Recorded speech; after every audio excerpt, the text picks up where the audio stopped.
The act of reloading a gun in any sort of shooting game is something we often overlook. Real-world guns need to be reloaded from time to time, so video game guns should be reloaded from time to time. It makes sense, right? Absolutely not! Welcome to Unicycle's Game Room, where I talk to you for 5 minutes about the smallest of game mechanics, why they matter, and why you should give a crap. While yes, I'm a jaded millennial who spends far too much time playing and talking about games, I think I can make a solid case for shooters in the 90s just getting it right. With the recent release of a lovely remaster of Quake and the Nintendo Switch offering an easy way to replay the original Doom games, I've been playing a lot of what some might call boomer shooters. While playing these, something stood out to me: you never had to stop and reload your weapons. Let's contrast this with one of the most popular throwback titles right now, Prodeus. Prodeus is an incredible game with a slick visual style and some fantastic feeling weapons. I really do love this game, but did you catch that? A reload. Wolfenstein, Doom, Doom 2, the early Quake trilogy, this is something you never see in those games. Let's consider the player's role in these games. We can explore the environment with our movement buttons, and we can avoid enemies with these as well. These really are straightforward games, so we have two primary ways of communicating with the game world. The first is by pressing buttons in the game, often to insert keys, which isn't very exciting. The second is to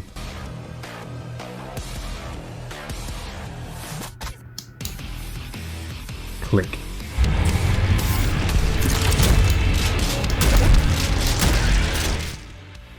When we click, we get a wonderful sense of feedback. We get a deep, bassy weapon sound, a chunky shooting animation, and if we're really lucky, a delightful spray of gore and entrails.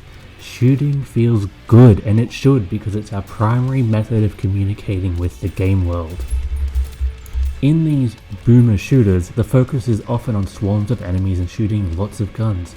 Because this is our primary method of communication with the world, the core gameplay experience should be doing everything it can to help facilitate that simple method of play that we can experience by using our guns to interact with enemies. The core of these games is the satisfaction of killing enemies, so then reloading serves little purpose other than to inhibit the player's interaction with the world. I believe there should be intentionality behind every reload. The act of reloading shouldn't stop us from playing, but further the gameplay experience in whatever game it is that we are playing. In games such as Call of Duty or Halo, shooting enemies is still the goal, but there's a greater focus on finding cover and weaving between objectives. In Halo's case, reloading is both something that can be done while you wait for shields to recharge, grenades to explode, or allies to reposition while you take cover, not to mention the beautiful cadence in which every weapon fires and briefly becomes unusable.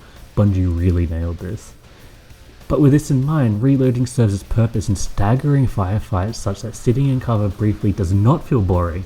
Standing in cover combined with the concept of limiting fire means you have two small gameplay mechanics to keep in mind as you progress towards your end goals. Halo 2 steps up this idea with this dual wielding mechanic. At first, it feels like a really cool idea to be able to hold any two single-handed weapons and fire them simultaneously. If we dig a little deeper though and think about reloading, this adds another wrinkle to the gameplay, where you can fire both weapons for a huge amount of damage, or keep one full of ammo until you need to reload the other, maintaining damage uptime on the enemy. This gives the player more agency in how they navigate each encounter and provides intentionality behind each reload. Similarly, we can see in Gears of War there's a strong emphasis on moving between cover. This is downtime from your primary mode of gameplay, which is again shooting enemies. In this downtime, we're even given a small mini-game with the active reload mechanic.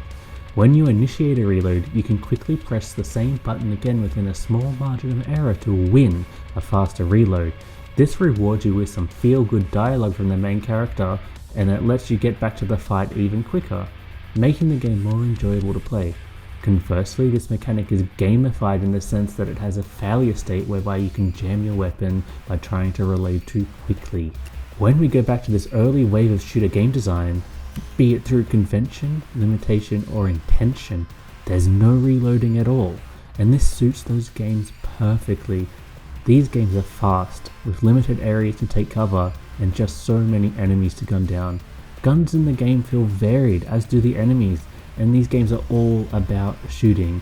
Limiting the player to windows of time where they can and cannot shoot simply doesn't make sense, and this is one reason they still feel so damn good to play today.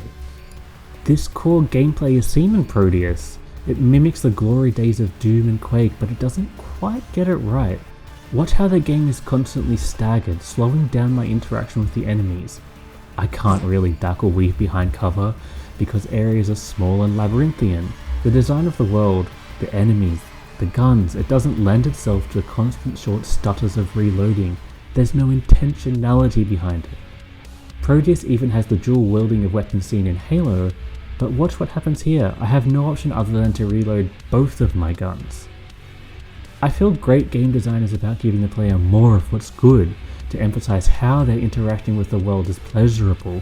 More bullets, more guns, more agency, and more killing. This whole discussion really was spurred on by my time with Prodeus.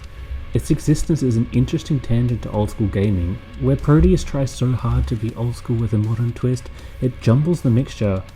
Perhaps then it speaks to the quality of the game that it remains incredibly fun to pinball your way through each stage, leaving a trail of gore in your wake.